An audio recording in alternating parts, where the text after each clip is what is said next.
नमस्कार, मैं हूं आपके साथ अर्जुन खजूरिया और आपका स्वागत है हमारे चैनल में। 9 सितंबर को दुनिया भर के 9000 स्क्रीन पर आने वाली फिल्म ब्रह्मास्त्र को लेकर अब तरह तरह की खबरें खुल करके सामने आ रही हैं। पहले से ही विवेक अग्निहोत्री और कंगना रनौत करण जौहर पर हमलावर हैं, ब्रह्मास्त्र मूवी के फिल्म मेकर पर हमलावर हैं और अब जब मूवी रिलीज हो चुकी है इसके बाद भी ब्रह्मास्त्र मूवी की कास्ट हो या फिर फिल्म मेकर हो, उनके लिए मुसीबतें बढ़ती जा रही हैं। दरअसल विवेक अग्निहोत्री और कंगना रनौत की तरफ से हमला किया गया है और वो हमला इसलिए किया गया है कि जिस तरह की फिल्म कलेक्शन की बात सामने आ रही है कि इतनी ज्यादा कमाई हो चुकी है, बम्पर कमाई हो चुकी है, उसको लेकर निशाना साधा गया है कंगना रनौत की तरफ से और विवेक अग्निहोत्री की तरफ से। और कमाई से पहले आपको बता दें कि पीवीआर यानी कि प्रिया विलेज रोड शो, जिसको हम देश भर में पीवीआर के नाम से जानते हैं, भारत के अंदर अगर बात की जाए तो सबसे ज्यादा बड़ा नेटवर्क पीवीआर का है, मल्टीप्लेक्स के मामले में, थिएटर्स के मामले में। तो पीवीआर और आइनॉक्स जो कंपनी है, इनको कुल 800 करोड़ रुपए का घाटा हुआ है। जी हां, इस वक्त की बड़ी खबर, बड़ी ब्रेकिंग हम आपको बता रहे हैं।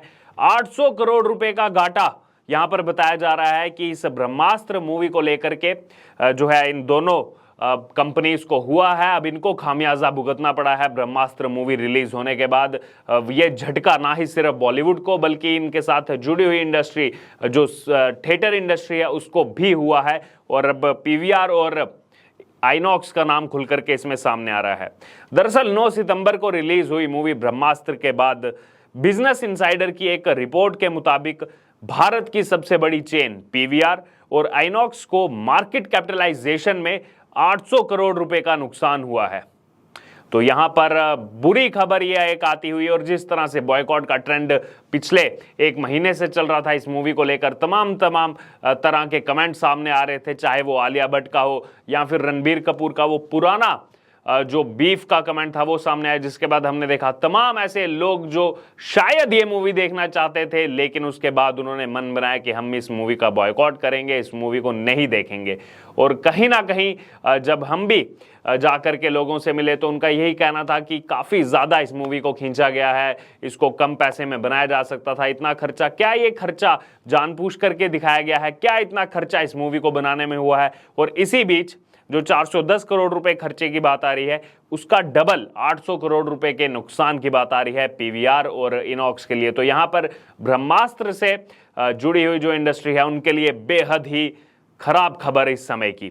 और वहीं आपको बता दें कि विवेक अग्निहोत्री ने अब ब्रह्मास्त्र मूवी को लेकर बोला है कि बॉलीवुड की समस्या यही है कि यहाँ फेक न्यूज़ बहुत तेजी से फैलती रहती है, कुछ ऐसी बातें भी फैल जाती है जिनका दरअसल से कुछ लेना देना नहीं होता। तो यहाँ पर विवेक अग्निहोत्री लगातार ब्रह्मास्त्र मूवी पर पहले भी उन्होंने कहा था, इस मूवी के फिल्म मेकर को लेकर के उन्होंने अपने बयान दिए थे, अपना विरोध दर्ज करवाया था। वहीं आगे विवेक अग्निहोत्री ने कहा है कि समस्या यह है कि बॉलीवुड में बनावटीपन बहुत ज़्यादा हो गया है, गलत बातें ज़्यादा जल्दी फैलती हैं और इसके लिए कोई भी जवाबदेह नहीं होता। और वहीं कोई भी ऐसा क्षेत्र नहीं है जो रिसर्च एंड डेवलपमेंट पर 0% निवेश करता हो और जो सिर्फ सितारों पर 70 से 80% रुपए बर्बाद कर देता हो। तो यहाँ पर इशारा किया गया है मूवी की स्टार कास्ट की तरफ कि उन पर 70 से 80% जो है खर्चा कर दिया जाता है मूवी बनाने में, लेकिन उस मूवी के लिए जो रिसर्च एंड डेवलपमेंट है उस पर बिल्कुल भी खर्चा नहीं किया जाता। दरअसल अगर बात की जाए विवेक अग्निहोत्री की, वो इस तरह की मूवीज बनाते हैं, चाहे द कश्मीर फाइल्स हो, उससे पहले द ताशकंद फाइल्स बनाई गई थी, कश्मीर फाइल्स जो इस साल की ब्लॉकबस्टर रही, कैसे 1990 में जो कश्मीर के साथ नरसंहार हुआ उसको लेकर के वो मूवी बनाई गई थी। और वहीं अगर बात की जाए द ताशकंद फाइल्स की, देश के दूसरे प्रधानमंत्री लाल बहादुर शास्त्री की किस तरह से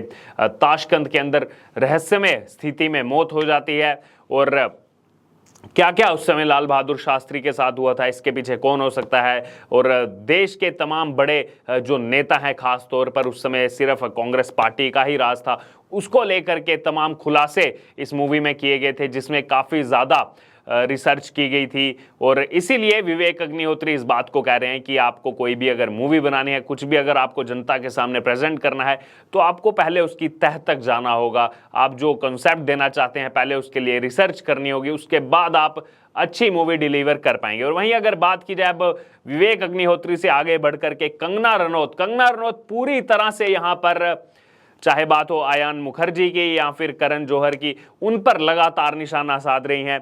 कंगना रनौत ने यह भी कहा है कि जो ब्रह्मास्त्र के कमाई के आंकड़े आ रहे हैं उनको फर्जी बताया है यहाँ पर कंगना रनौत ने, कि ये गलत तरीके से आंकड़ों को पेश करने की कोशिश की गई है। तो फिर से बड़ा आरोप यहाँ पर कंगना रनौत की तरफ से बॉलीवुड के लिए, खासतौर पर ब्रह्मास्त्र मूवी के लिए। और वहीं बात की जाए तो कंगना रनौत ने आगे कहा कि बहुत से ट्रेंड एनालिस्ट बॉक्स ऑफिस पर गलत आंकड़े पेश कर रहे हैं। तो यहाँ पर सवालिया निशान खड़ा हो रहा है उन एनालिस्ट पर भी जो इस तरह के आंकड़े सामने पेश कर रहे हैं, जनता के सामने पेश कर रहे हैं। और इसी कड़ी में आगे जोड़ते हुए कंगना रनौत ने कहा कि जो लोग फर्जी बॉक्स ऑफिस पर आंकड़ों के साथ मजाक करते हैं उन्हें इसकी मोटी रकम भी दी जाती है। तो यानी कि ये पेड एक तरह के एनालिस्ट होते हैं, इनको जो है पैसा दिया जाता है ताकि इस तरह के एनालिस्ट जो है पब्लिक डोमेन में रखें, ताकि लोगों को लगे कि फिल्म जो है वो बम्पर कमाई कर रही है। और वहीं आगे कंगना रनौत ने कहा कि यहाँ तक कि आंकड़ों को लेकर इतना बड़ा हेरफेर भारत में शायद अब तक का जितनी मूवीज आई हैं सबसे बड़ा हेरफेर कहा जा सकता है। तो यहाँ पर एक और बड़ा आरोप कि अब तक जितनी भी मूवीज दी हैं बॉलीवुड ने, उसमें ये ब्रह्मास्त्र मूवी ऐसी है कि इसमें सबसे ज्यादा हेरफेर किया जा रहा है, चाहे बात हो कमाई के आंकड़ों की या फिर और चीजों की, फिल्म के ब्लॉकबस्टर साबित होने की, उसको लेकर के यहाँ पर कंगना रनौत काफी ज्यादा मुखर हैं, खास तौर पर करण जौहर के खिलाफ, आयान मुखर्जी के खिलाफ। और वहीं बात की जाए तो कंगना ने आगे कहा, KRK के लिए कंगना ने कहा, जो इन दिनों मीडिया में छाए हुए हैं, लाइमलाइट में हैं, उनको गिरफ्तार किया गया था दरअसल कुछ दिन पहले और मूवी रिलीज होने के समय जो है वो छूट पाए थे। तो वहां पर कंगना ने बड़ा आरोप लगाया है कि क्रिटिक्स KRK की गिरफ्तारी के पीछे आयान मुखर्जी हैं। तो यहाँ पर आयान मुखर्जी पर फिर से एक और आरोप लगता हुआ कि जो क्रिटिक्स KRK की गिरफ्तारी हुई इसमें आयान मुखर्जी का हाथ है।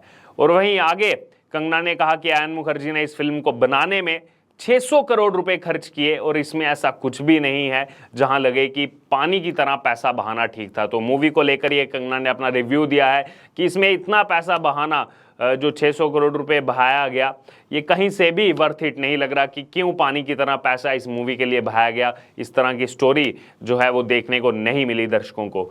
और वहाँ दूसरी तरफ कंगना ने ही ब्रह्मास्त्र मूवी को बेहद फ्लॉप बताया, कहा कि ये बेहद ही खराब फिल्म बनाई गई है। इतना ही नहीं, अगर बात की जाए टेक्निकल पॉइंट ऑफ व्यू से, कंगना ने उसमें भी अपना जो है बयान दिया है और कहा है कि इस मूवी को बनाने में 14 DOP बदले गए। DOP यानी कि डायरेक्टर ऑफ फोटोग्राफी। जब भी कोई इवेंट होता है या इस तरह के कुछ मूवीज बनाई जाती है, प्रोडक्शन हाउस होते हैं, उसमें DOP रखे जाते हैं जो सब बाकी कैमरामैन को असिस्ट करते हैं, उनके ऊपर रहते हैं, उनके हेड रहते हैं, उनके डायरेक्टर ऑफ फोटोग्राफी के नाम से उनको जाना जाता है। तो इस मूवी के लिए कंगना का कहना है कि 14 बार अलग अलग DOP बनाए गए। वहीं आगे कहा गया कि 400 दिन इसकी शूटिंग में लगे, 85 असिस्टेंट डायरेक्टर बदले गए, 85 असिस्टेंट डायरेक्टर यहां पर बदले गए और 600 करोड़ रुपए में आग लगाई गई, धार्मिक भावनाओं को आहत करने का काम किया गया। तो यहां पर कंगना रनौत ने टेक्निकल पॉइंट ऑफ व्यू से भी सवालिया निशान खड़े किए हैं ब्रह्मास्त्र मूवी को लेकर कि जब आप इतने लोगों को बदलेंगे एक मूवी बनाने के लिए, तो हर एक व्यक्ति का अलग माइंडसेट रहता है, वो अपने हिसाब से जो है उसमें काम करता है। तो जब इतने लोगों की सोच उसमें मिल जाएगी तो फिर वो मूवी नहीं, वो कुछ और ही आपको देखने को मिलेगा। जैसा कि हमने दर्शकों से भी पूछा तो उनका यही कहना था कि पहले आधे घंटे में क्या चल रहा है मूवी में कुछ समझ नहीं आया, उसके बाद इसका सेकंड या थर्ड पार्ट भी आने वाला है, उसको लेकर इतना ज़्यादा सस्पेंस नहीं छोड़ा गया है, पहले ही काफ़ी सारी चीज़ें क्लियर कर दी गई। तो कहीं ना कहीं जो लूप होल्स हैं ब्रह्मास्त्र मूवी के, वो अब खुल करके सामने आ रहे हैं। पहले तो बॉयकॉट ट्रेंड ही चल रहा था, लेकिन जैसे ही अब मूवी सिनेमाघरों में रिलीज हो चुकी है, लोग जाकर के मूवी को देख रहे हैं कि क्या है इस मूवी में, क्या ये इतने ज़्यादा बजट की बनने वाली फिल्म, क्या ये वर्थ इट है, क्या उसको सेटिस्फाई करती है या नहीं। तो उसको लेकर अब लोगों का यही कहना है कि इस मूवी को और बेहतर बनाया जा सकता था। जो आलिया भट्ट का बार बार बीच में रोमांस डाल देते हैं सीरियस एक्शन मोड में, वो कहीं ना कहीं लोगों को नहीं जमा, वो केमिस्ट्री नहीं जमी। तो यहाँ पर जो बातें की जा रही थी कि बहुत ही अच्छी एक्टिंग की गई है यहाँ पर आलिया भट्ट और रणबीर कपूर की तरफ से, उसमें जो खतरे की घंटी लटकती हुई नजर आ रही है वो आलिया भट्ट पर लटकती हुई नजर आ रही है। काफ़ी सारे लोग कह रहे हैं, काफ़ी सारे क्रिटिक्स का कहना है कि आलिया भट्ट सही से परफॉर्म नहीं कर पाई, सही से एक्टिंग नहीं कर पाई। तो यहाँ पर इस समय की बड़ी खबर हमने आपको बताई, ब्रह्मास्त्र मूवी रिलीज होने के साथ साथ बड़ा खामियाजा भुगतना पड़ा है पीवीआर और आइनॉक्स को। 800 करोड़ रुपए का यहां पर नुकसान हुआ है इस ब्रह्मास्त्र मूवी के साथ। तो अब इसको लेकर आपकी जो भी राय है आप हमारे साथ कमेंट बॉक्स में रख सकते हैं और इससे जुड़े तमाम अपडेट के लिए बने रहिए हमारे साथ। धन्यवाद।